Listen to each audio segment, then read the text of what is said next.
ഇവിടെ ഫസ്റ്റ് തന്നെ ഇടിഞ്ഞു.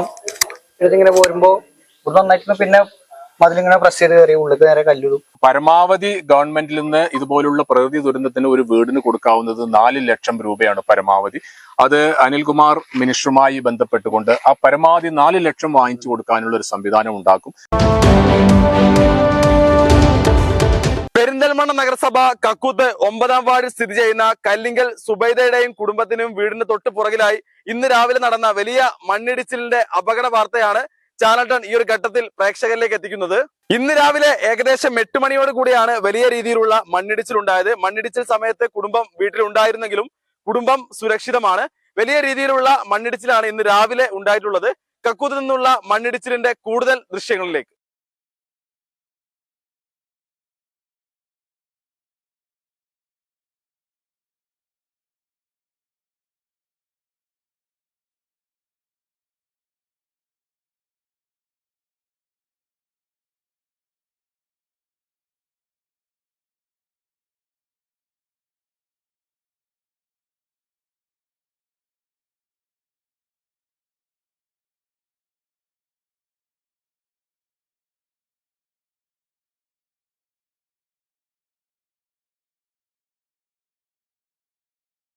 ചാനൽ 10 പ്രേക്ഷകരോടൊപ്പം ഈ വീട്ടിൽ താമസിച്ചിരുന്ന കുടുംബം കൂടെയുണ്ട്. ഏകദേശം എത്ര മണിയോട് കൂടെയാണ് ഈ ഒരു വലിയ ദുരന്തം സംഭവിച്ചത്? എങ്ങനെയാണ് കാര്യങ്ങളൊന്ന് വിശദീകരിക്കാം? 8 മണി 8 കാലമല്ലാണ് ഞങ്ങളെ ഇറക്കിയാണ്. ഇവിടെ ഫസ്റ്റ് തന്നെ ഇടിഞ്ഞു. ഇതിങ്ങനെ പോരുമ്പോ ഇവിടെ നന്നായിട്ട് പിന്നെ മതിലിങ്ങനെ പ്രസ് ചെയ്ത് കയറി ഉള്ളിൽ നേരെ കല്ലിടും. രാവിലെ 8 മണിക്കാണ് ഈ സംഭവം നടക്കുന്നത്.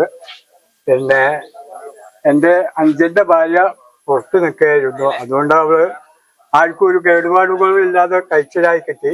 പക്ഷെ പിന്നെ വീടിന്റെ ബാക്ക് ഭാഗം അടുക്കളയും പിന്നെ ഒരു റൂമും കംപ്ലീറ്റ് പോയി. അത് ഇനി ഇവിടെ ഇനി ഒരു വീട് വെക്കാനില്ല ഒരു ഗ്യാപ്പ് കാണുന്നില്ല ഞങ്ങള്. അതുകൊണ്ട് ഞങ്ങള് ഇവിടുന്ന് അപ്പുറത്തേക്കൊന്ന് മാറി മറ്റേ ഇത് ചെയ്യണം എന്ന് ഞങ്ങൾക്ക് ആഗ്രഹമുണ്ട്. അതിന് നാട്ടുകാരൊക്കെ പാടെ സപ്പോർട്ട് ചെയ്ത് ഞങ്ങൾ അങ്ങനെ ചെയ്യുന്നില്ല ഒരു പ്രതീക്ഷ ഞങ്ങൾക്ക് ഉണ്ട്. ഒരു 7-8 മണിന്റെ ഉള്ളിലാണ് ഇത് നടന്നിരിക്കുന്നത്. ആ സൈഡ് ഭാഗത്തു നിന്നാണ് ഇത് ഇടിച്ചില് വന്നത്. പിന്നെ ഇങ്ങനെ മെല്ലെ മെല്ലെ പിന്നെ വെള്ളം ഒന്നായിട്ട് ഇങ്ങോട്ട് തള്ളിയിട്ട് മതിലും മറ്റേ കോൺക്രീറ്റ് ചെയ്ത ഭാഗങ്ങളും മറ്റുള്ള കാര്യങ്ങളൊക്കെ ഒന്നായിട്ട് ഇടിഞ്ഞ് വീടിന്റെ ബാക്ക് ഭാഗത്തേക്ക് ഇടിഞ്ഞ് വീഴുകയത്. വലിയ ശബ്ദത്തോടെ തന്നെയാണ് വീണ്. ആ വീട്ടുകാര് കുറച്ചാൾക്കാർ ഉറങ്ങിക്കിടക്കായിരുന്നു. മറ്റേ ഇളയമ്മയാണ് പിന്നെ ഉണ്ടായിരുന്നത്. ഇളയമ്മ പുറത്തിരുന്ന ഈ സൈഡിലായതുകൊണ്ട് ഫ്രണ്ട് ഭാഗത്തായതുകൊണ്ട് ഇളയമ്മ കഴിച്ചിലായി. അടുക്കളയിലായിരുന്നെങ്കിൽ വലിയൊരു ദുരന്തത്തിലേക്കായിരുന്നു പോയിട്ടുണ്ടായിരുന്നത്. അതിന്ന് കഴിച്ചിലായത് വലിയ ഭാഗ്യമാണെന്ന് നമ്മൾ കരുതുന്നത്. വാർഡ് സ്ഥിതി ചെയ്യുന്നത് 9-ാം വാർഡിലാണ് സ്ഥിതി ചെയ്യുന്നത്. കക്കൂത്ത് മറ്റേ വെട്ടുപാറപ്പള്ളിക്ക് ബാക്ക് ബസ് ആയിട്ടാണ് സ്ഥിതി ചെയ്യുന്നത്. അത് കുടുംബത്തിന്റെ നാഥ് എന്ന് പറയുന്നത് 20 വയസ്സായ ഇപ്പൊ നിങ്ങളോട് സംസാരിച്ച ഫിറോസ് എന്ന് പറഞ്ഞ ആളാണ്. മറ്റേ പിന്നെ 2 പെൺമക്കളാണ്, 3 പെൺമക്കളാണ്. 6 പേരക്കുട്ടികളും പിന്നെ ഭാര്യ. ഭർത്താവ് മരിച്ച ഒരു വിധവയായ സ്ത്രീയാണ്. ജനങ്ങള് മൊത്തത്തില് സ്വരൂപിച്ചുണ്ടാക്കിയ പണം കൊണ്ടുണ്ടാക്കിയ ഒരു വീടാണ്. നാട്ടുകാർ ഉണ്ടാക്കി കൊടുത്തൊരു വീടാണിത്. അതുകൊണ്ട് തന്നെ മറ്റേ ഓലിക്ക് ഒരു വീട് നിർമ്മിക്കാനോ അതിനുള്ള സാമ്പത്തിക ശേഷിയോ ഇല്ലാത്തൊരു അവസ്ഥയാണ്. ഇത് ഇടിഞ്ഞു പൊളിഞ്ഞ് പോയത് എന്ന് പറഞ്ഞിട്ടുണ്ടെങ്കിൽ വലിയ നഷ്ടം തന്നെയാണ്. ജനങ്ങള് ഒരുപാട് ആളുകൾ മറ്റേ സഹായിച്ചതിന്റെ ഭാഗമായിട്ട് ഉണ്ടായിട്ടുള്ള ഒരു വീടാണിത്. അതുകൊണ്ട് തന്നെ ഇതിനുള്ള മുനിസിപ്പാലിറ്റിന്റെ അടുത്തുനിന്നും ഗവൺമെന്റിന്റെ അടുത്തുനിന്നും എന്ത് കാര്യങ്ങൾ കിട്ടുന്നുള്ളത് നമ്മൾ നോക്കും. അതുമായിട്ട് സഹകരിച്ചുകൊണ്ട് മുന്നോട്ട് പോകും. മുനിസിപ്പാലിറ്റിയുമായിട്ട് സഹകരിച്ചുകൊണ്ട് മുന്നോട്ട് പോകും. ചാനൽ 10 പ്രേക്ഷകരോടൊപ്പം പെരിന്തൽമണ്ണ നഗരസഭാ സെക്രട്ടറി ലാൽകുമാർ കൂടെയുണ്ട്. എന്തായാലും ഈ ഒരു വലിയ അപകടവുമായി ബന്ധപ്പെട്ടുകൊണ്ട് ഈ ഒരു കുടുംബത്തിന്റെ പുനരധിവാസത്തിന് വേണ്ടി എങ്ങനെയെല്ലാമാണ് ഇനിയുള്ള സമയത്ത് നഗരസഭ ഇടപെടുക? നമ്മളിപ്പോൾ മെയിനായിട്ട് ചെയ്യാൻ ഉദ്ദേശിക്കുന്നത് ഇപ്പോൾ കൗൺസിലുമായിട്ട് അംഗീകരിച്ചിട്ട് നമുക്ക് എമർജൻസി ആണെങ്കിൽ നമുക്ക് ഫ്ലാറ്റ് ഉണ്ട്, ലൈഫിന്റെ ഫ്ലാറ്റ് ഉണ്ട്.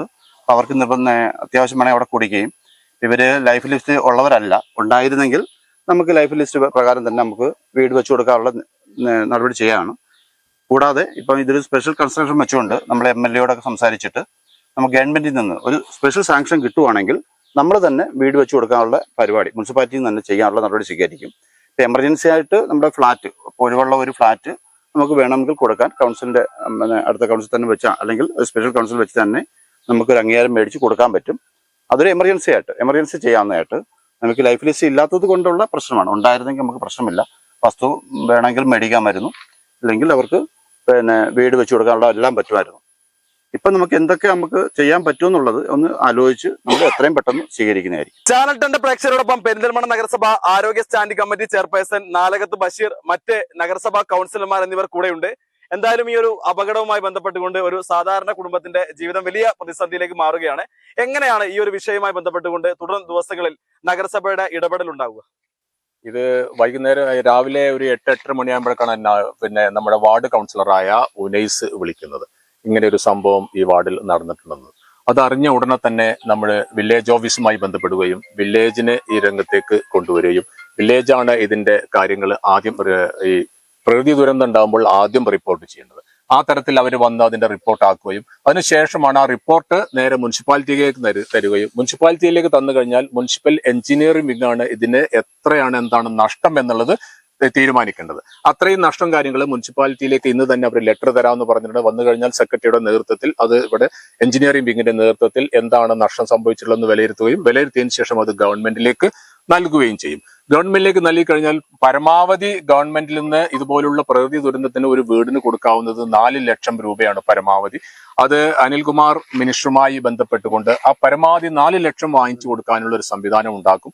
അതേപോലെ തന്നെ സെക്രട്ടറി സൂചിപ്പിക്കുന്നത് പോലെ സ്പെഷ്യൽ കൗൺസിൽ വിളിച്ച് ബാക്കി കൗൺസിലിന് നമുക്ക് എന്ത് ചെയ്യാൻ കഴിയും എന്നുള്ളതിനെ കുറിച്ചും വളരെ ഗൗരവമായി ആലോചിക്കും. ഇതിൽ പ്രധാനമായിട്ടുള്ളത് ഈ സ്ഥലത്ത് തന്നെ വീണ്ടും ആ വീട് പുനർനിർമ്മിക്കുക എന്നുള്ളത് പ്രായോഗികമല്ല. അപ്പൊ അതുകൊണ്ട് തന്നെ മറ്റൊരു സ്ഥലം കണ്ടെത്തി സേഫ് ആയിട്ടുള്ള മറ്റൊരു സ്ഥലം കണ്ടെത്തി ആ സ്ഥലത്ത് ഈ ഗവൺമെന്റ് നൽകുന്ന പണവും മുനിസിപ്പാലിറ്റി നമ്മുടെ കൗൺസിലും നമ്മുടെ സെക്രട്ടറിയും എല്ലാം ഉൾപ്പെട്ടുകൊണ്ട് നമ്മൾ ചെയ്യുന്ന പണവും നാട്ടുകാരും എല്ലാം കൂടി വളരെ വ്യക്തമായി അവർക്ക് കൂടുതൽ താമസിയാതെ തന്നെ വാസയോഗ്യമായ ഒരു ഗൃഹം ഉണ്ടാക്കി കൊടുക്കണം എന്നുള്ളതാണ് ഞങ്ങളുടെ കൗൺസിലിന്റെ ഒരു ആകത്തുക. ആ തരത്തിലുള്ള പ്രവർത്തനവുമായിട്ട് ഞങ്ങൾ മുന്നോട്ട് പോവുക തന്നെ ചെയ്യും. കുടുംബത്തിനെ പുനരധിവസിക്കാനുള്ള രീതിയിൽ നഗരസഭ കൗൺസിലർ ഈ വാർഡ് കൗൺസിലർ എന്നുള്ള നിലയിൽ ഈ കുടുംബത്തോടൊപ്പം ഏത് ഘട്ടത്തിലും ഓരോ കൂടെ ഉണ്ടാവുന്ന ഉറപ്പ് നൽകുകയാണ്. അപകടം നടന്ന സ്ഥലത്ത് പെരിന്തൽമണ്ണ നഗരസഭ സെക്രട്ടറിയും മറ്റ് കൗൺസിലർമാരും സന്ദർശിച്ചിരുന്നു. കുടുംബത്തിന്റെ പുനരധിവാസം ഉറപ്പുവരുത്തുന്നതിനു വേണ്ടിയുള്ള കാര്യങ്ങൾക്ക് ശക്തമായി തന്നെ നഗരസഭ ഇടപെടുമെന്ന ഉറപ്പാണ് അവരെല്ലാവരും ഒരേ സ്വരത്തോടു കൂടെ നൽകുന്നത്.